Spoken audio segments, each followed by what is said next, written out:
All right, hello everyone, and welcome to today's Gems of War video. In this video, I have for you my strategy guide for Sin of Maraj. Sin of Maraj is one of the three fire kingdoms that has an attack bonus. However, there is a big difference between Sin of Maraj and both Pride Lands and Wild Plains, and that is that Sin of Maraj cannot currently achieve Power 30. What that means is that Pride Lands and Wild Plains should automatically be higher priority than Sin of Mirage when it comes to maxing out your kingdoms.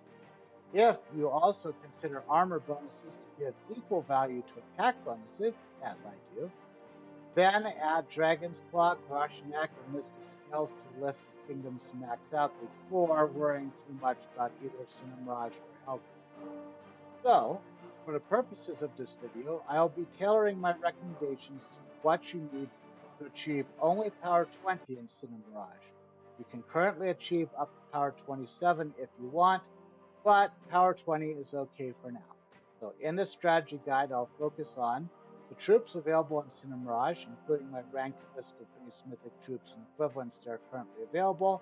I will also highlight the troops that are not available in the standard chest drop tables.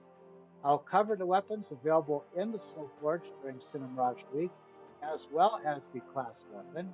And I'll also briefly review the Doomsayer hero class and all of the current Sin of Mirage pets.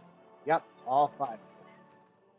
We'll start with the troops as usual, and as a reminder, since we are shooting for Power 20, you need only 29 troops that you can unlock all traits for and get up to at least level 20.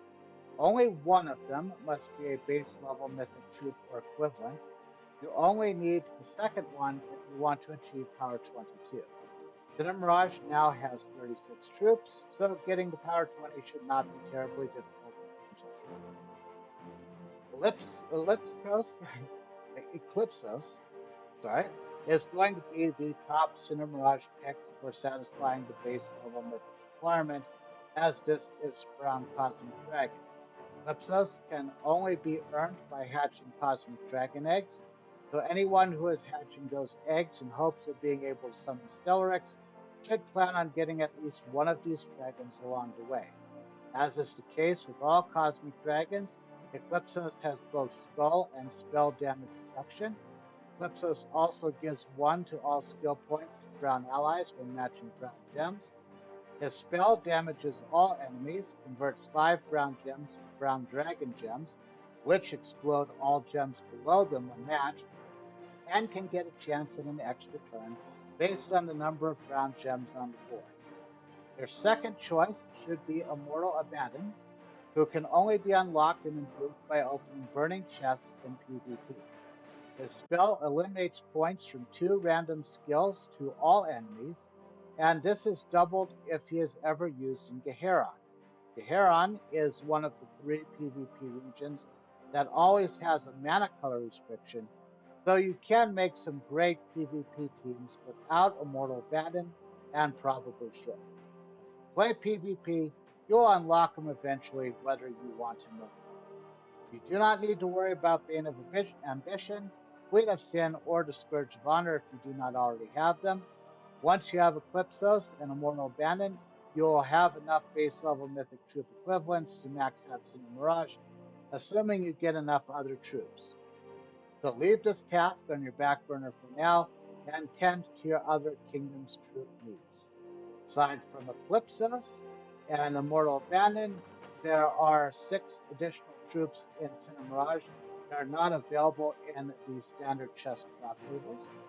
The 5 Depths of Sin's troops can only be pulled from their faction's portal, and the 10 of Wands can only be earned by beating up Cedric and unlocking his vaults. The spell and the third trait do grant magic to your team, but can be somewhat useful as a support option. Moving on to the weapons, as a reminder, since we're only shooting for Power 20, you only need 8 of these weapons fully tempered instead of the normal amount. There are a lot of doomed weapons in Sin of Mirage, 3 in fact, so we'll cover all 3 of them. The Doomed Crossbow deals damage to all enemies, transforms blue gems into Doom Skulls, gains 3 mana for each red enemy, and creates a firestorm.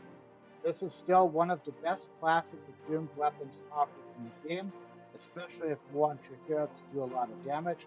I always recommend crafting and tempering these weapons.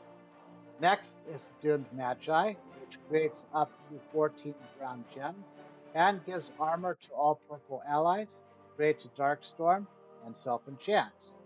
The typical usage for this class of weapon would be to put it on a team where it is the only usage for its mana color, which is purple, and you have DPS troops that uses the mana it creates, which in this case is brown.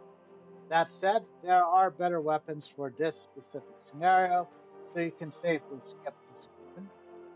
The Doomed Bulge deals damage to the first two enemies and creates two purple gems for each purple ally and enemy.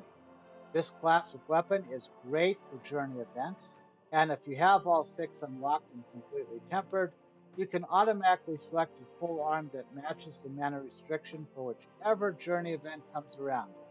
So I'd also recommend getting this weapon along with the Doomed Crossbow. Abaddon's Shard unlocks and automatically tempers as you level up Immortal Abaddon. This will take a lot of effort, so I usually do not advocate planning immortal weapons as one of your fully tempered weapons. Sin's Harvest is the class weapon for Sin of Maraj. Does a little damage to all enemies and converts yellow gems to Doom Skulls. It's an okay weapon, but less powerful than a Doom Crossbow. And the Depths of Sin weapon is the eighth sin and can only be crafted during Depths of Sin faction assaults. It pulls a selected enemy to the front and creates 14 skulls if your life is higher than the enemy's, or only 6 skulls if your life is not higher.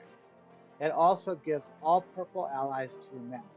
The scenario where you might want to use this weapon is if you know you'll have a troop at the top of your side with an elevated attack skill. Having multiple allies that use purple mana would also be a plus. I would not immediately say no to this weapon, but it's not likely to see a lot of use. Bane of Gods and Blood Crystal Blade are the must-have legendary weapons for Sin of Mirage. Both weapons explode purple gems, grant a random status effect to all Sin of Mirage troops, and then summons a Sin of Mirage troop. If you can only craft one, craft the Blood Crystal Blade, as it has a higher base magic stat than the Bane of Gods. Crafting them both is still advisable as they use completely different colors of mana, and that will give you more team building options. Next, we have the Doomsayer class. And the Doomsayer class must be one of the more random classes I've seen in this game. You can start the battle with either an Ice Storm or a Doom Storm, but the bonus mana link that this class gets at champion level 70 is green. Not only that, but both other Daemon classes are better structured, so I would never be tempted to use this class to match a Daemon restriction. So for me, it's just too random to even think about using when I'm not simply grinding it up to champion level 100. And now we come to the pets. Heals, this one, is the Kingdom Boost pet, and you get this one from Pet Rescue. Starry Beals, which is this one, is the other Kingdom Boost pet and can only be obtained by completing epic trials during Sin of Mirage Week. Demi Naga is the faction boost pet, and you'll max out this pet automatically by obtaining the maximum renown in the Depths of Sin. And Abaddon's Dragon boosts Immortal Abaddon and automatically levels up as you improve Immortal Abaddon. And in case you're wondering, Hoodoo Doll is a cosmetic pet that does absolutely nothing. So, if you want to reach power 20, you need to have 3 pets unlocked and 2 of them at level 20. That would almost certainly mean getting the 2 Kingdom Boost pets to level 20, and then either progressing far enough in the Depths of Sins to unlock Semi Damanaga, or improving Immortal Abandoned to level 6 to unlock Abandoned's Dragon. In case you're wondering, Depths of Sin would require 2,000 renown to unlock the pet, and the earliest you can gain 2,000 renown is by increasing the treasure hoard level to 100 plus and winning with a pure faction team at level 380. If you can accomplish either feat, combined with maxing out Kingdom Boost pets, it's good enough for now. I would not try to overachieve and max out all 4 pets at this stage. Hopefully, the developers will add more Sin of Maraj pets to the game, and preferably not cosmetic. So, let's review. Get Eclipsos and Immortal Abandon unlocked. Down the road, you'll want them both unlocked. Craft and temper 8 Sin of Mirage weapons, ensuring that the Doomed Crossbow, Doomed Valge, Bane of Gods, and Blood Crystal Blade are among your 8 selections. Get Doomsayer class to champion level 100 only when you need it for power 20, and max out Beals and Starry Beals for now, and unlock one of the other pets to push the requirement for power 20.